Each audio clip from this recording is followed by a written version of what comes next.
So hello everyone and welcome back to the agriculture YouTube family. तर कालच all India quota जे काही 15% all India कोटाच्या seats आहेत प्रायव्हेट कॉलेजेस ऑफ महाराष्ट्र, त्यासाठी जो पहिला राऊंड होता तो काल डिक्लेअर झालेला आहे. आणि त्यानंतर खूप मुलांच्या मनात अशा शंका निर्माण झाल्या किंवा एक गिल्ट आपण त्याला म्हणू शकतो, अशी एक भावना निर्माण झाली की सर कदाचित आम्ही तो फॉर्म भरला असता किंवा कदाचित आम्ही ते 50,000चा जास्त विचार केला नसता तर आज आम्हाला सीट मिळाली असती. पण आत्ता ते गिल्ट वाटणं नक्की योग्य आहे, कारण आधीपासून आम्ही जे काही तुम्हाला सांगत होतो की प्रेफरन्स जास्त भरा किंवा हा जो काही राऊंड आहे असे राऊंड्स तुम्हाला भरावेच लागतात, हे आम्ही तुम्हाला सांगत होतो. पण तरीसुद्धा काही लोकांकडून चुकी झालेली आहे.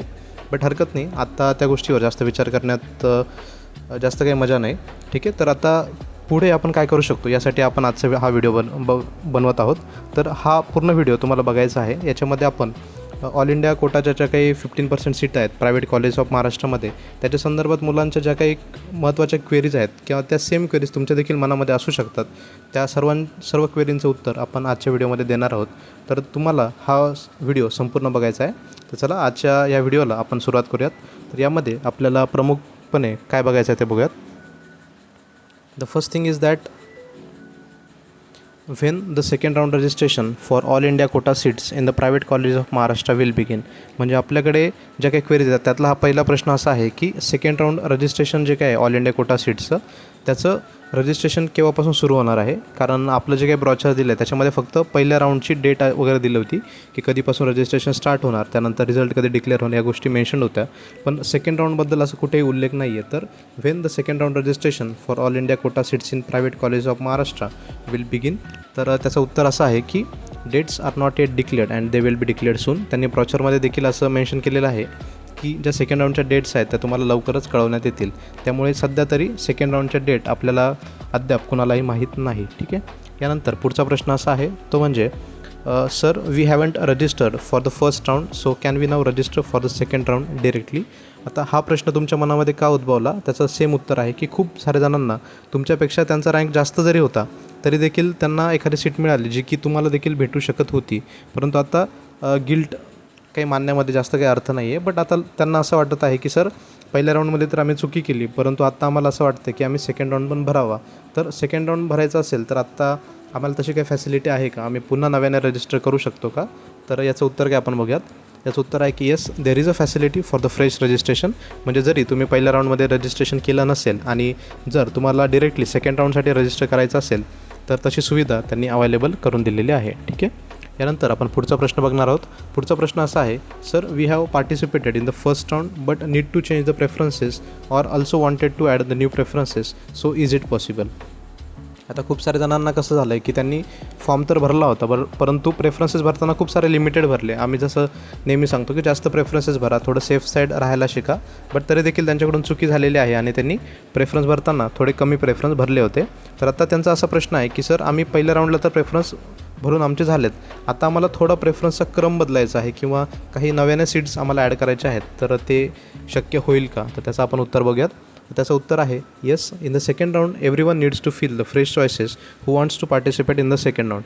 तर याचं उत्तर असं आहे की पहिल्या राऊंडमध्ये तुम्ही जरी रजिस्ट्रेशन करून प्रेफरन्स भरले असेल तरी नव्याने सेकंड राऊंड जेव्हा तुम्हाला भरायचा असतो तेव्हा प्रत्येकाला जो नवीन रजिस्ट्रेशन करतो त्यालासुद्धा आणि ज्याने पहिल्या राऊंडमध्ये पार्टिसिपेट केलं होतं त्यालासुद्धा सर्वांनाच फ्रेश चॉईसेस फिलिंग करावे लागतात. म्हणजे प्रत्येकाला प्रेफरन्स फिलिंग ही नव्यानेच करावी लागते. त्यामुळे पहिल्या राऊंडमध्ये तुम्ही जे काही प्रेफरन्सेस भरले होते ते सेकंडला गृहीत धरले जात नाहीत. तो पूर्ण it is declared as null आणि त्याचा काही अर्थ नसतो. त्यामुळे सेकंड राऊंडमध्ये पुन्हा नव्याने तुम्हाला सर्व प्रेफरन्सेस भरावे लागतात. यानंतर आपण पुढचा प्रश्न बघणार आहोत. पुढचा प्रश्न आहे, we have fill the choices in the first round, so do we need to fill the choices again. आता हा सेम प्रश्न आपण मागच्याच याच्यामध्ये बघितला. तर त्याचं उत्तर आहे की yes, in the second round every one needs to fill the fresh choices who wants to participate in the second round. हे उत्तर आपल्याला माहीतच आहे. यानंतर पुढचा प्रश्न आहे तो म्हणजे we have registered in the first round, so do we need to register again to participate in the next round. आता मागचा प्रश्न कसा होता की आम्ही पहिल्या राऊंडमध्ये प्रेफरन्सेस भरलेले होते आणि सेकंड राऊंडला परत प्रेफरन्स भरावे लागतील का? त्याचं उत्तर होतं की येस, तुम्हाला प्रेफरन्स भरावे लागतील. परंतु हा प्रश्न थोडा वेगळा आहे. याच्यामध्ये असं मेन्शन केलं आहे की आम्ही पहिल्या राऊंडमध्ये रजिस्टर केला होता पण आता नव्याने पुन्हा आम्हाला रजिस्ट्रेशन करावी लागेल का? म्हणजे रजिस्ट्रेशन जी काही फीज असेल ती पूर्ण भरावी लागेल का? नव्याने रजिस्ट्रेशन करावे लागेल का? त्याचं उत्तर काय आहे बघा. त्याचं उत्तर आहे की नो, पहिल्यांदा in the second round you don't need to register again, you just have to fill the fresh choices.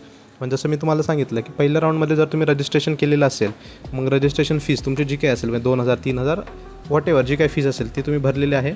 त्यानंतर सिक्युरिटी डिपॉझिट देखील तुम्ही भरलेला आहे. तर तुम्हाला आता नव्याने काहीही करण्याची गरज नाही. तुम्हाला फक्त सेकंड राऊंड जेव्हा डिक्लेअर होईल, डिक्लेअर इन द सेन्स त्याची जेव्हा डेट वगैरे डिक्लेअर होणार, तेव्हा तुम्हाला फक्त त्या पोर्टलवर जाऊन नव्याने तुमचे प्रेफरन्सेस भरायचे आहेत. तुम्हाला वेगळं काहीही करायचं नाही. ही कोणासाठी गोष्ट आहे?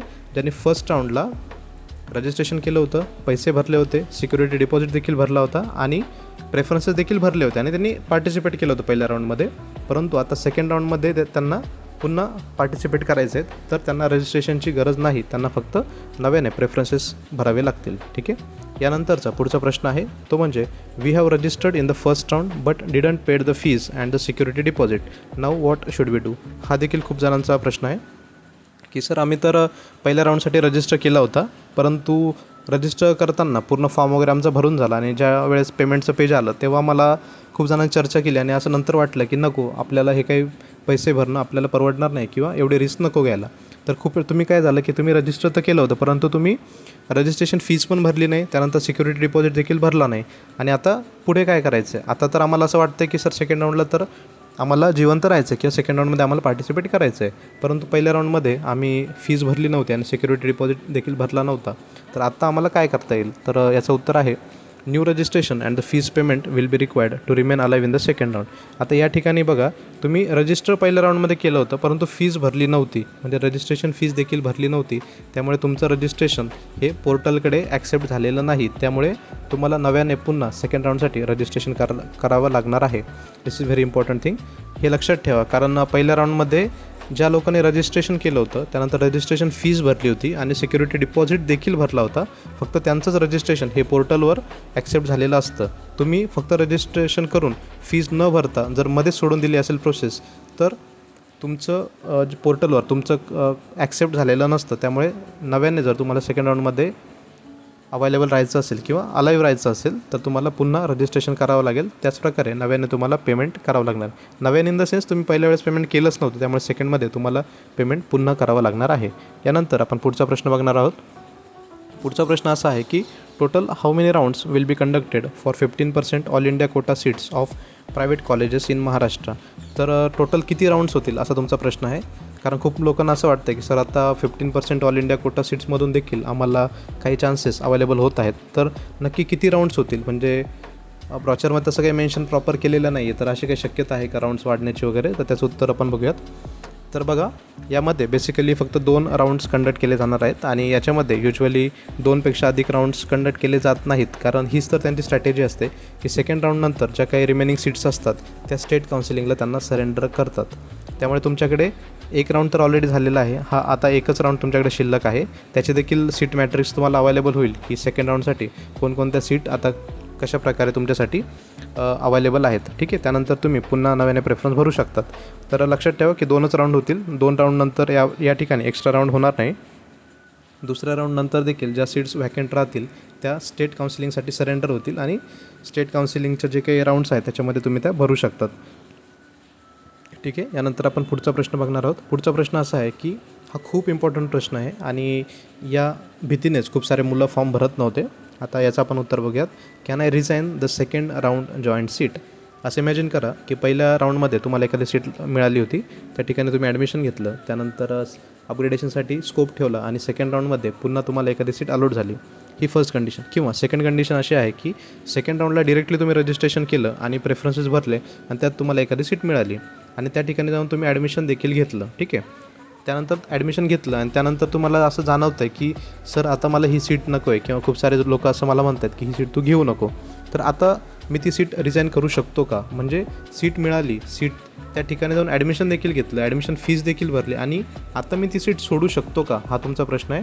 तर याचं उत्तर बघा, no. If you resign the second round joint seat then you will be disqualified from the counselling process. या ठिकाणी तुम्ही अडकलेले आहात. ठीक आहे. हा खूप इम्पॉर्टंट कॉन्सेप्ट आहे. हा तुम्हाला इथे समजून घ्यायचा आहे की जर सेकंड राऊंडला मिळालेली सीट तुम्ही जॉईन केली, म्हणजे त्या ठिकाणी जाऊन जर तुम्ही ॲडमिशन घेतलं तर तुम्ही ते कॅन्सल करू शकत नाही.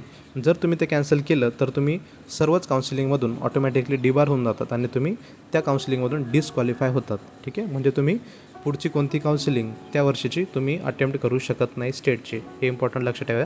इवन ऑल इंडियामध्ये देखील तुम्ही अटेम्प्ट करू शकत नाही. बट पुन्हा ऑल इंडियामध्ये तुम्ही एलिजिबल असतात की नाही तो पॉईंट आपण एकदा कन्फर्म करूयात. बट याचा अर्थ असाच होतो की तुम्ही पुढची कोणती काउन्सिलिंग अटेम्प्ट करू शकत नाही. कधी जर तुम्हाला सेकंड राऊंडमध्ये एखादी सीट मिळाली आणि जर तुम्ही तिथे ॲडमिशन घेतलेलं आहे त्यानंतरची कंडिशन मी तुम्हाला एक्सप्लेन केलेली आहे. ठीक आहे. पुढची देखील कंडिशन आहे खूप इम्पॉर्टंट आहे. तो क्वेश्चन आपण पुढचा बघूयात.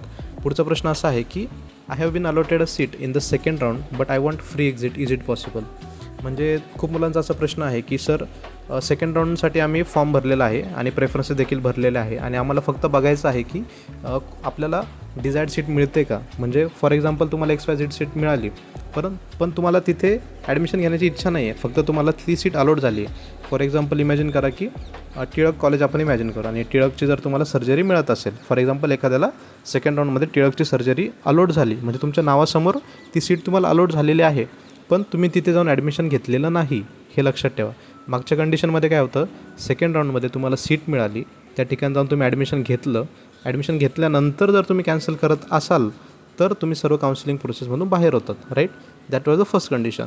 आत्ता कंडिशन कशी आहे, सेकंड राऊंडमध्ये तुम्हाला सीट अलॉट झालेली आहे पण तुम्ही तिथे अजून ॲडमिशन घेतलेलं नाही आणि ॲडमिशन न घेताच तुम्हाला असं वाटतं आहे की मी ऑल इंडियासारखं फ्री एक्झिट घेऊ शकतो का. ज्याप्रमाणे सेंट्रल काउन्सिलिंगमध्ये आपल्याला फ्री एक्झिटची सोय अवेलेबल आहे तशी मी आता इथे सेकंड राऊंडला पण घेऊ शकतो का स्टेटच्या 15% ऑल इंडिया कोटा सीटमध्ये. तर याचं उत्तर काय आपण बघूयात. Yes, you can take the free exit. Free exit in the sense you can just take exit and be eligible for other counselling but your security deposits will be forfeited. याचा अर्थ काय तुम्ही बघूयात की सेकंड राऊंडला एखादी seat मिळाली होती पण तुम्ही तिथे जाण्याची तुमची इच्छा नाही आहे. मग तुम्हाला असं वाटतं की नको, मला दुसरी जी काही काउन्सिलिंग आहे म्हणजे सेंट्रल काउन्सिलिंग असेल किंवा उरलेली जी काही स्टेट काउन्सिलिंग आहे त्यामध्येच मला पार्टिसिपेट करायचं आहे, त्यामुळे मला ही सीट तर लागलेली आहे बट मला या ठिकाणी ॲडमिशन नको आहे. तर तुम्ही तिथून एक्झिट घेऊ शकतात. त्या एक्झिटला मी फ्री एक्झिट शब्द वापरत नाही कारण ती जी तुम्ही एक्झिट घेणार आहे ती तुम्ही 50,000 तुमचे जप्त होणार आहेत, त्यामुळे ती पेड एक्झिट आपण त्याला म्हणूयात. That is not free exit. Free एक्झिटचा अर्थ काय असतो, विदाऊट मनी तुमचे डिडक्ट होता. तुम्ही जर एक्झिट घेत असाल त्याला आपण फ्री एक्झिट म्हणतो, पण या ठिकाणी तुमचे पैसे डिडक्ट होणार आहेत. म्हणजे पैसे किती, तर तुमचे 50,000 या ठिकाणी डिडक्ट होणार आहेत आणि ते डिडक्ट झाल्यानंतर तुम्ही पुढच्या काउन्सिलिंगसाठी इलिजिबल नक्कीच असतात. हे तुम्हाला लक्षात ठेवायचं. ठीक आहे. त्यामुळे हा पॉईंट खूप जास्त इम्पॉर्टंट. ह्या दोनच कंडिशन या पूर्ण व्हिडिओमध्ये तुम्हाला इम्पॉर्टंट लक्षात ठेवायचं आहे. ती म्हणजे सेकंड राऊंडमध्ये एखादी सीट तुम्हाला मिळाली, त्यानंतर तुम्ही त्या सीटच्या ठिकाणी जाऊन ॲडमिशन घेतलं आणि नंतर जर तुम्ही ॲडमिशन कॅन्सल करत असाल तर तुमचे 50,000 देखील जप्त होतात. प्लस तुम्ही पुढच्या काउन्सिलिंगसाठी इलिजिबल नसतात. तुम्ही त्या वर्षीच्या काउन्सिलिंग प्रोसेसमधून डिबार झालेले असतात. ही पहिली कंडिशन. सेकंड कंडिशन, सेकंड राऊंडमध्ये तुम्हाला एखादी सीट मिळते परंतु तुम्ही तिथे ॲडमिशन घ्यायला जातच नाही आणि तिथूनच तुम्हाला असं वाटतं की मला एक्झिट घ्यायचं आहे, तर एक्झिट घेताना त्याला आपण फ्री एक्झिट शब्द वापरू शकत नाही, त्याला आपण पेड एक्झिट म्हणू शकतो. म्हणजे तुमचं 50,000 डिपॉझिट जप्त होतो आणि तुम्ही त्या प्रोसेसमधून एक्झिट होतात परंतु you are still eligible for the state counselling or the central counselling. हे लक्षात ठेवायचं आहे. म्हणजे याच्यामध्ये फक्त तुमचे 50,000चा लॉस या ठिकाणी होणार आहे. या दोन कंडिशन खूप जास्त इम्पॉर्टंट आजच्या व्हिडिओमध्ये होत्या, त्या आपण बघितलेल्या आहेत. ठीक आहे. तर अशा प्रकारे तुमच्या ज्या काही इम्पॉर्टंट क्वेरीज या 15% ऑल इंडिया कोटाच्या सीटच्या बाबतीत होत्या त्या आपण एक्सप्लेन केलेल्या आहे. आणि फर्स्ट राऊंडनंतर ते सिक्युरिटी डिपॉझिट खूप जणांनी फ्री एक्झिट घेतलेले आहे, तर त्याच्याबद्दल रिफंडेबल होतील का. तर मोस्टली स्टुडंट हेल्पलाईन नंबरवरून जे काही रिप्लाय आले त्याच्यानुसार ते सिक्युरिटी डिपॉझिट हा रिफंडेबल आहे. फक्त ते कसं आणि कशाप्रकारे कोणत्या बँक अकाउंटवर वगैरे येणार ह्या सर्व डिटेल्स हे पुढच्या काळामध्ये ते आपल्यापर्यंत पोहोचवतील नोटिसेसद्वारे. तर तोपर्यंत तुम्हाला थोडा पेशन्स ठेवायचा आहे. तर चला पुन्हा एकदा नवीन व्हिडिओमध्ये पुन्हा भेटूयात. तोपर्यंत अशी जी काही महत्त्वपूर्ण माहिती आहे ती बाकी विद्यार्थ्यांपर्यंत देखील पोहोचवा जेणेकरून प्रत्येकाचा फायदाच होणार आहे. चला पुढच्या व्हिडिओमध्ये पुन्हा भेटू.